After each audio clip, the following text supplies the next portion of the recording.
The role of clinicians in the present and the future of AI, I think, is going to be to understand the clientele, is to understand the patients and the interface between the doctors and the technology, and also is to inform how we interrogate the data. Yesterday we talked about garbage in, garbage out. So we can't expect that just by magic the AI is going to do everything for us. So we still have a very human intelligence role in the era of artificial intelligence.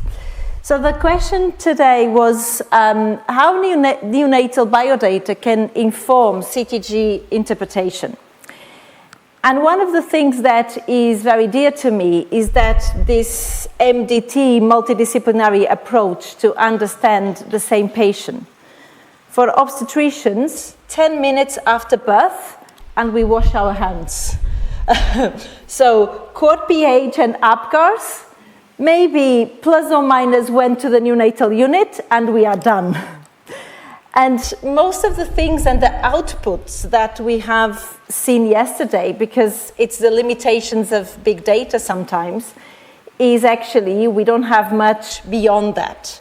And that is the thing that probably need to construct for the future, or I would say even for the present.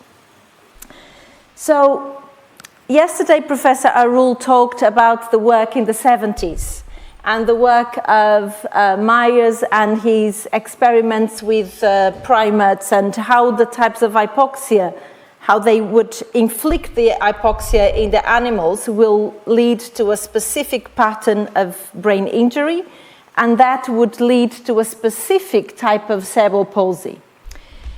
Can this work be translated back to the CTG? Well, we did some work looking at types of MRI injury in babies that suffered hypoxic ischemic encephalopathy, and we went back to look at the CTGs.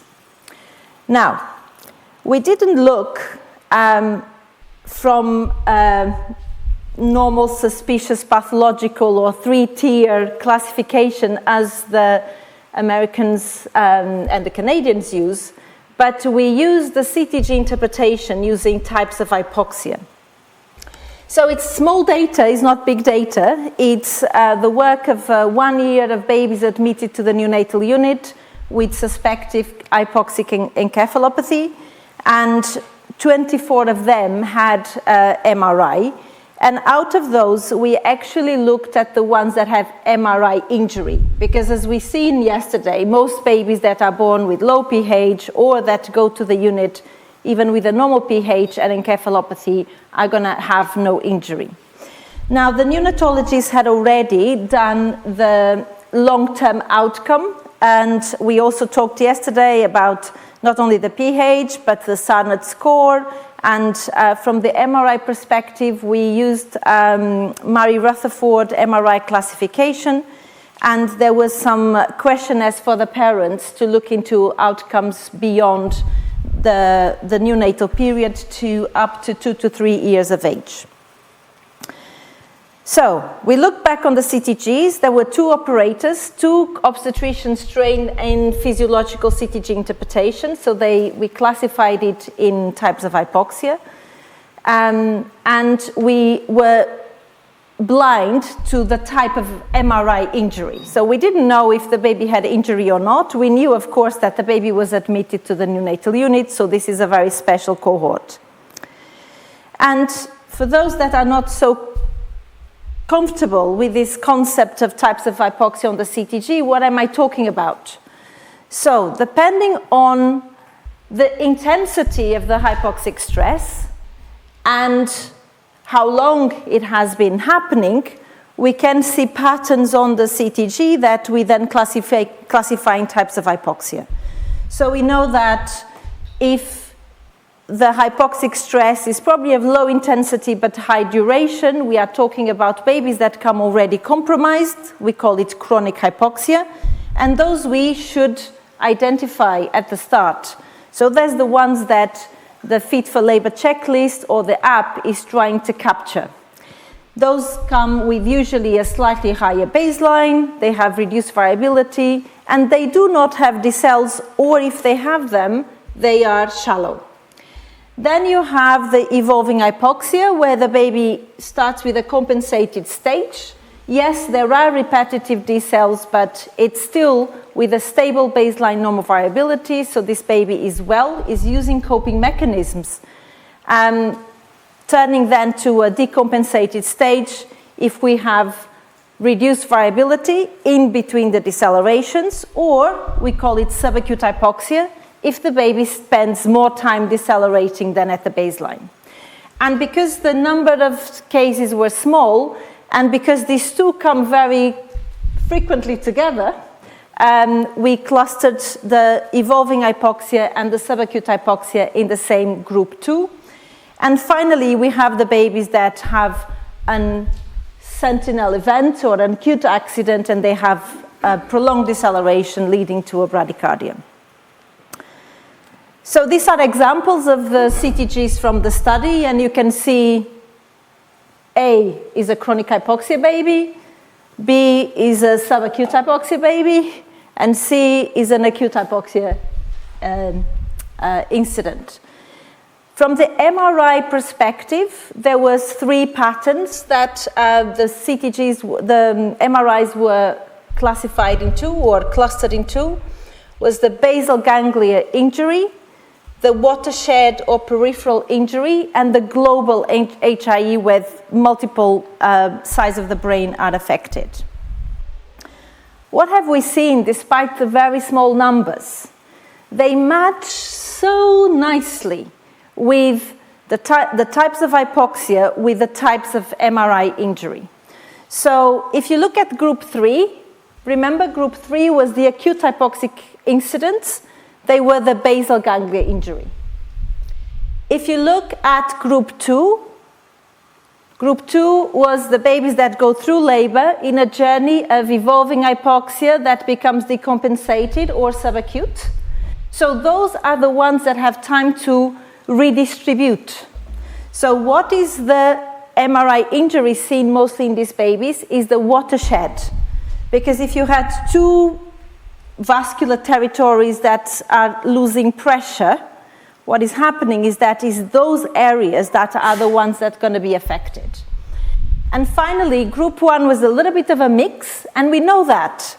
When I described the Fit for Labor checklist in 2017, I thought of it thinking to how to identify chronic hypoxia. But what was very interesting is that you capture also babies that come with other antenatal problems, whatever is anemia, whatever is severe chorioamnionitis. So there's a little bit of a mix there.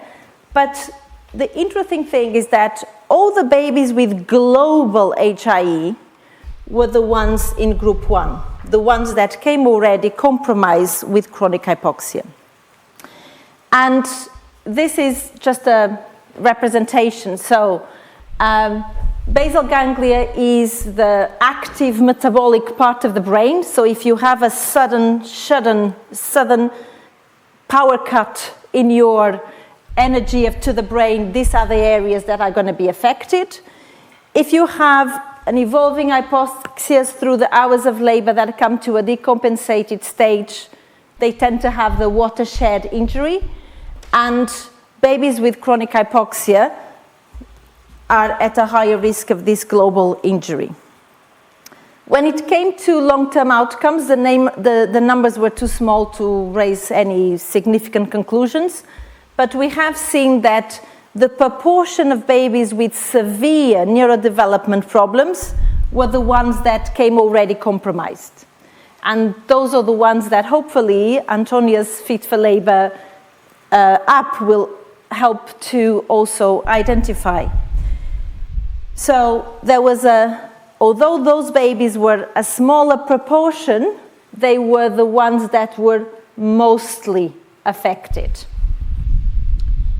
And wherever we use an app, and while we wait for the app, please ask your teams to at least use a framework or a checklist where we can identify these babies that are not fit for labor.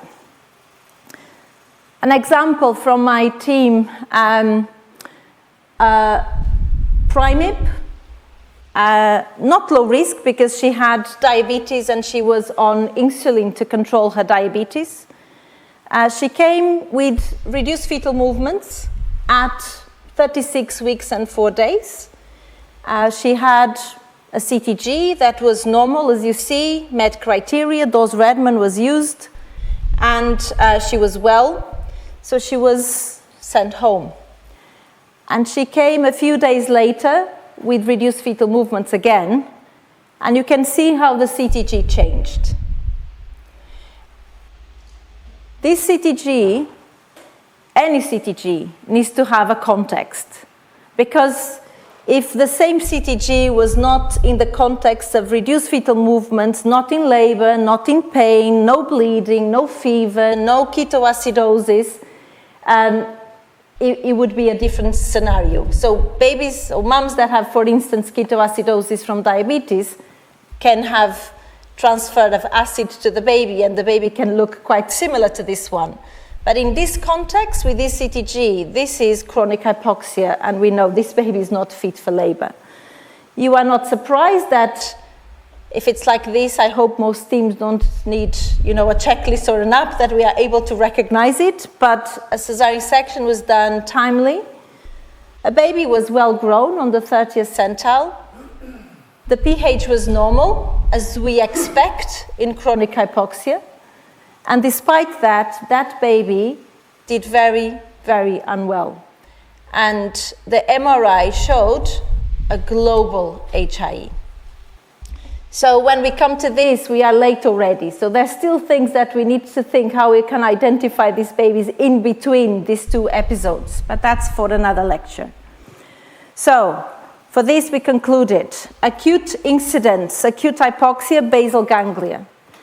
Watershed is the ones that go through the hours of labor, and the global HIE more common in the babies that come already compromised with the chronic hypoxia ones.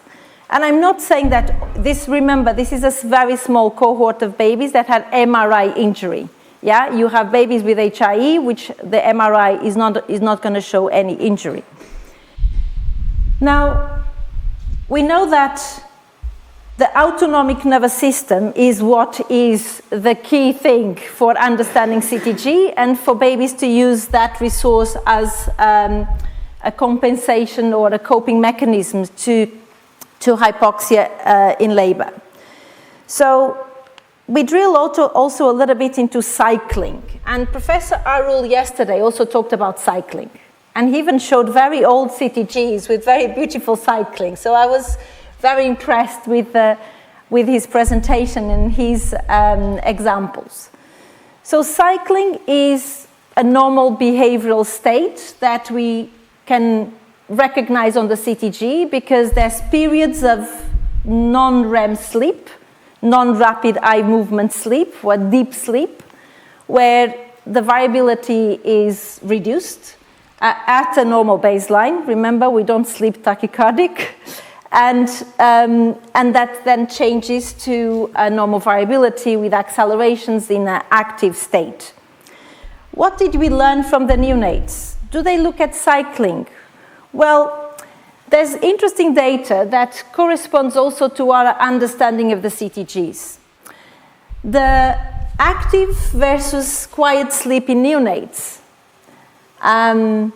The time of deep sleep increases as the gestational age or the age of the baby increases. And there's some work also done in neonates with HIE, and it looks that there's a correlation between the babies that don't have cycling in the neonatal period, or even the time that takes to, after the injury or the event, to regain cycling has some prognostic associations. So we looked at cycling, and we looked at cycling on CTGs. Again, it was not a computer study, it was a very eyeballing study with a couple of, myself and a couple of other junior obstetricians that took and sat for many hours looking at about 600 CTGs. And we identified the small group of babies that from the beginning of labor didn't show cycling.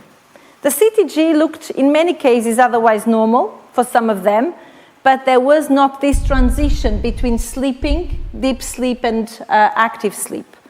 So it was about 5% of this sample. One of the things that we looked is that there was an association between loss of cycling and tachycardias. So babies that were coming tachycardic were more likely to not show cycling. And something that came a little bit of a surprise to us when we looked beyond that initial period, there was a very strong association with mums developing pyrexia later in labor.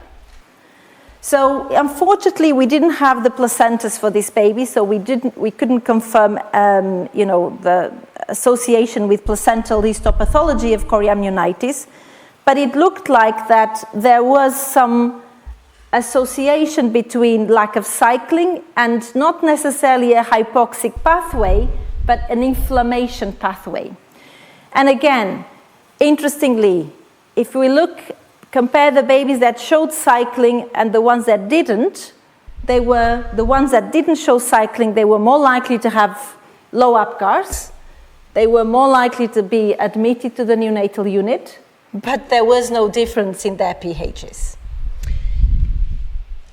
And I think that for us, that we need to remember that there are two pathways, probably, or at least two pathways of fetal injury that we can see in pregnancy and in labor.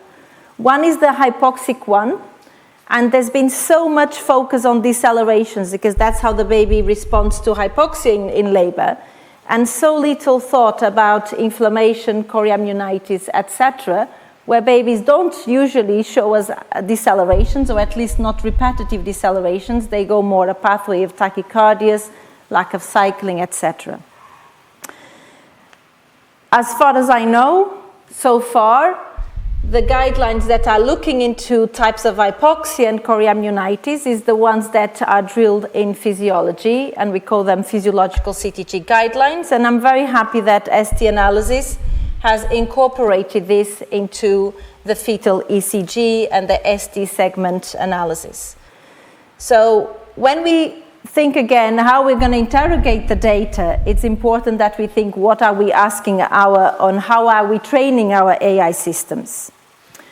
So it looks like that although in time the direction is this one, there's a lot we can learn if we turn the coin and look in that way, in that direction. I finalize with something that I want to, this is a group that needs challenge. I was quite challenged yesterday with so much technology, so much innovation and ideas. I got home really inspired, and I want to flip the coin. Okay, so we have been using, I showed you things that are neonatal data that inform CTG interpretation. What I'm thinking is, can we use CTG to inform neonatal interpretation? And when we look in a multidisciplinary group, the neonatologists, when the baby goes to the unit, that's what they look at, EEG. So this for me is Chinese. Not so much now because I work very closely with them, but this is the EEG output. So the idea was, with the EEG, there's also heart rate data. So why not to plot the neonatal biodata into our CTG paper and the way we look variability in fetal life. So this is a neonatal CTG. And when you look at the neonatal CTG, first you can appreciate, now I know, I said, oh, this baby's fine. Has a stable baseline appropriate for the gestation, in this case for the neonatal age, and has normal variability, and even has cycling. Now, at the bottom, it's not contractions. At the bottom is respiratory rate. Because when they are in quiet sleep, the breathing is very constant and homogeneous, and when they are awake, the respiratory rate is a little bit more heterogeneous, let's say. And then, again, I don't understand this one. The neonatologists in the room, if there are some, they will say, oh. But if they plot the fetal heart, not the fetal, the neonatal heart rate into a CTG, I know. This baby is not well. High baseline, reduced variability, no cycling. So I finish,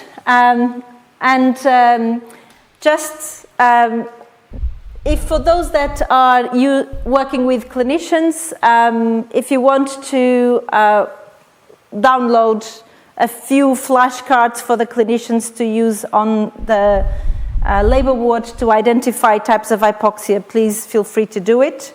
And I want also to invite you to a congress that is happening later this year in Barcelona, where we'll be looking and talking a lot about physiological CTG. Thank you. Thank you for my team, and thank you for Alex, which is the student that has been doing the work on the neonatal CTG. Thank you.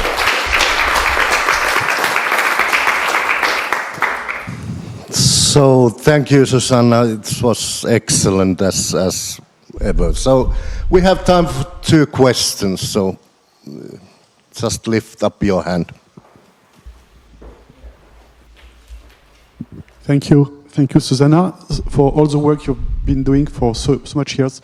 So my question is, right now, physiological CTG analysis is not widely used, but there are increasing interest in it. How do you imagine the validation studies protocol that we need to improve the confidence in this way of thinking? Okay. Thank you, Lucas, for your question. Yesterday was a very interesting day.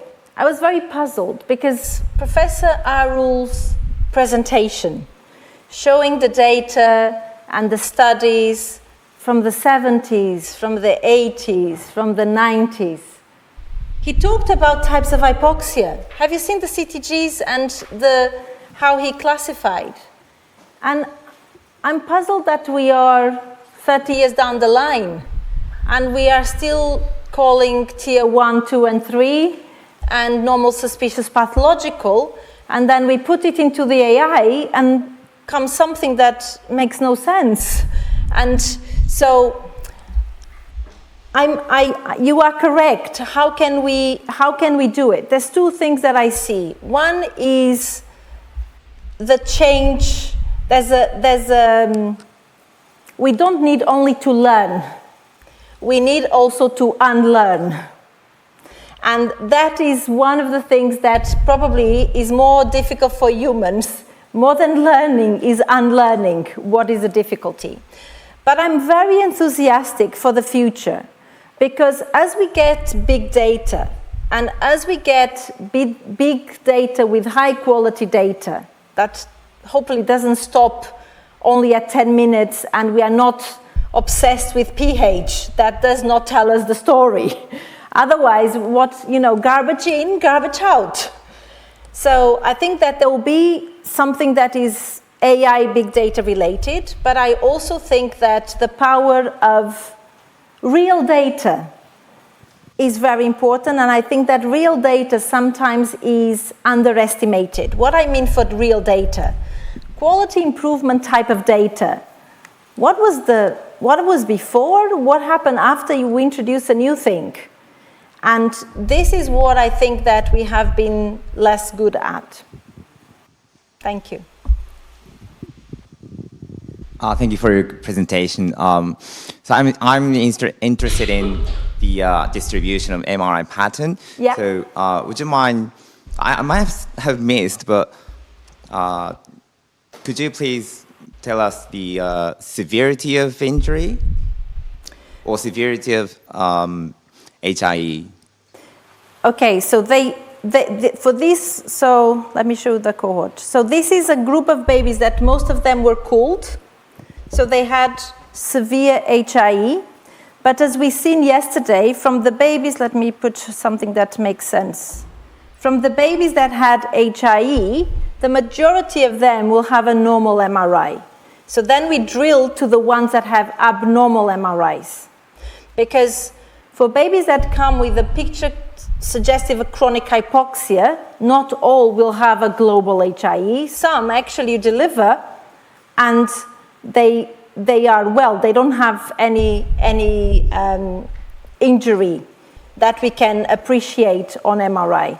And as I told you, most of them will have very normal pH. Now, the correlation between the type of MRI injury and the type of cerebral palsy and the type of how the Meyers did inflicted the hypoxic stress into the animals, that was well documented. What we haven't done was the translation. How can we see that on the CTG? Because I didn't present the data, but if I was to classify into CTG normal, suspicious, pathological, or in tiers, none of the CTGs were normal. So they will be all suspicious or pathological, or tier 2 and 3, but there will be no differentiation between the types of MRI pattern. So what I was trying to explain is that, yes, we can see it on the CTG, and there's a very good correlation with our physiological understanding of MRI or brain injury. Does this answer your question? Maybe I didn't... Tell me again. So, try again. I did a similar protocol. Yeah? Study, and then, so in severe symptoms cohort, we didn't find any other subcortical, tangible person. So in severe cases, yeah, so most patients had global injury in the BGP region, Ah. but so we currently hypothesize that in the milder cases or moderate cases, so as you showed. Okay, so I understand your hypothesis now. So your hypothesis that the type of injury is maybe driven by the severity, not by the type of hypoxia. And I don't think it's correct. I mean, please interrogate your data, yeah? So of course, if you have acute hypoxia that comes to a very, very terminal stage, I think that wouldn't be surprised that you get a global HIE. We didn't have any in this group. But for acute hypoxic events, they tend to have a basal ganglia injury because it's the highest metabolic area of the brain, so it's the one that is going to be most affected. For the types of hypoxia that go through the hours of labor, where the baby has the capacity to use physiological coping mechanisms. What are those? Increasing the heart rate, yeah, catecholamine surge, redistributing the blood from the periphery to the center. So, and then if there is a perfusion problem that goes through time, is usually the watershed areas that are the most affected, and that is the theory behind it. And we could see a correlation between the evolving and subacute hypoxias with mostly the watershed type of injury. But this is a very small cohort. So if you have a big database, please interrogate it, but look back on your CTGs in types of hypoxia, not with the 3 tiers of ACOG or FIGO. That would be my suggestion. Okay, Martin, you have 30 seconds for your question. The subgroup where you see complete lack of centralization response, right? The one that gets the global HIE. Yeah. Did you have a chance to look at non-stress tests, or please forgive me, whatever it's called? Yeah, that's okay. We don't, if you are trained in physiological CTG interpretation, if you have a baby that comes with chronic hypoxia, our recommendation is don't stress further, do a section. Now, it's important to say that this was an old cohort, so some of these babies went into labor. But you've seen from the example I've given, even if you deliver them without labor, they tend to do, I mean, there's a proportion that comes already with an antenatal HIE. Interestingly, and I don't have the data to support this is what I see clinically when I review cases even from multiple units, is that they have normal pH if you deliver them without labor. If you put them through labor, first of all, it's very difficult to predict how they respond, so the guidelines don't work. And secondly, they drop the pH very rapidly, which probably because they have already used all compensation mechanisms. I'm speculating. I don't have the data to back this up. Thank you. Okay, thank you, Susana. Thank you so much.